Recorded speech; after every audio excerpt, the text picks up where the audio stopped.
Something that's really important when you're taking the LSAT is understanding the difference between sufficient and necessary assumptions. Hi, I'm Abby. I got a 174 on my LSAT, and I'm an LSAT coach with JurisPrep.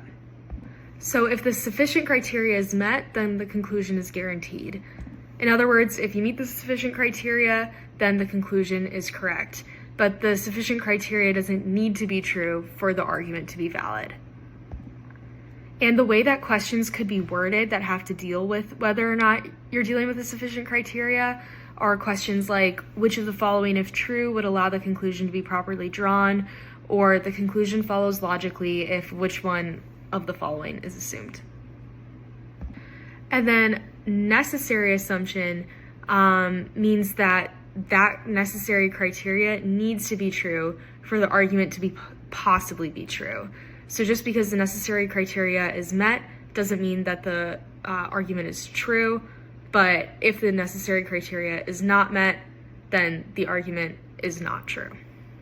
And you might see this in a question like, which one of the following is an assumption required by the argument?